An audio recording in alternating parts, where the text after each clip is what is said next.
नमस्कार मित्रांनो संजय गांधी निराधार आणि श्रावणबाळ सेवानिवृत्ती राज्य वेतन योजनेच्या लाभार्थ्यांसाठी राज्य सरकारकडून सर्वात मोठी खुशखबर. संजय गांधी निराधार योजनेत आणि श्रावणबाळ सेवा राज्य निवृत्ती वेतन योजनेत आता मोठा बदल करण्यात आला आहे.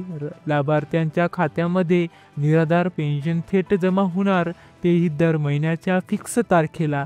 तर मित्रांनो, यापुढे संजय गांधी निराधार आणि श्रावणबाळ योजनेच्या लाभार्थ्यांच्या खात्यात कशा प्रकारे पेन्शनचे पैसे येणार आहेत, तसेच दर महिन्याच्या किती तारखेला हे पैसे जमा होणार आहेत, या संदर्भात राज्य शासनाने काल संध्याकाळी एक GR निर्गमित करून या नवीन नियमाला मंजुरी दिली आहे.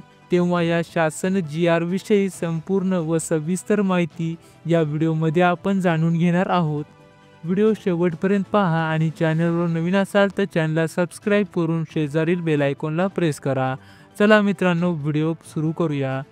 पहा मित्रांनो, संजय गांधी निराधार अनुदान योजना व श्रावणबाळ सेवा राज्य निवृत्ती वेतन योजना या दोन योजनेतील लाभार्थ्यांना अर्थसहाय्यांचे निवृत्त वितरण हे DBT अंतर्गत करण्यासाठी सामाजिक न्याय व विशेष सहाय्य विभागाने दिनांक 19 डिसेंबर 2024 रोजी निर्गमित केलेला हा GR आहे.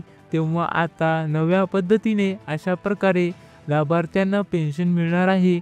तसेच किती तारखेला मिळणार आहे याबाबतचा खालील या ठिकाणी शासन निर्णय हा का आहे पहा. क्षेत्रीय स्तरावरून दिनांक 19/12/2024 पर्यंत DBT पोर्टलवर ऑन बोर्ड झालेल्या म्हणजेच शासनाच्या माध्यमातून ऑनलाईन नोंदी झालेल्या लाभार्थ्यांची संख्या 27,15,796 इतकी आहे. तर त्या अनुषंगाने DBT पोर्टलवर ऑनलाईन झालेल्या व ऑफलाईन आधार व्हॅलिडिटी न झालेल्या लाभार्थ्यांना मोही डिसेंबर 2024 व जानेवारी 2025चे अर्थसहाय्य म्हणजेच हा पेन्शन DBT मार्फत करण्याचा निर्णय शासनाने घेतला आहे. तसेच ऑनबोर्ड नसलेल्या लाभार्थ्यांना पूर्वीच्याच पारंपरिक पद्धतीने बिन्स प्रणालीद्वारे आणि जानेवारी 2025 रोजी सर्व लाभार्थी अपडेट झाल्यावर सर्वांनाच DBTद्वारे पेन्शन थेट खात्यात पाठवले जाणार आहेत.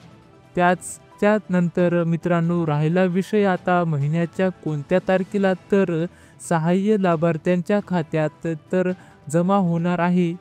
काही दिवसांपूर्वी मंत्रिमंडळात बैठकीत प्रस्ताव मांडण्यात आला होता की संजय गांधी निराधार योजनेचे आणि श्रावणबाळ योजनेच्या लाभार्थ्यांना दर महिन्याच्या 5 तारखेला यांचे निराधार पेन्शन जमा करण्यात यावे. तेव्हा त्यावेळी सगळ्यात सांगण्यात आले होते की जसे की DBTद्वारे पैसे पाठवण्यात येतील, म्हणजेच DBTद्वारे पैसे पाठवणे सुरू होईल तेव्हापासून महिन्याचे ही तारीख फिक्स करण्यात आली होती. तेव्हा मित्रांनो, आता लाभार्थ्यांना दर महिन्याच्या 5 तारखेला या दोन्ही योजनांच्या निराधारचे पैसे मिळत राहणार आहेत. व्हिडिओ आवडल्यास आपल्या चॅनलला सबस्क्राईब करून शेजारील बेल आयकॉनला प्रेस करा आणि व्हिडिओ आवडल्यास लाईक करा, शेअर करा. धन्यवाद.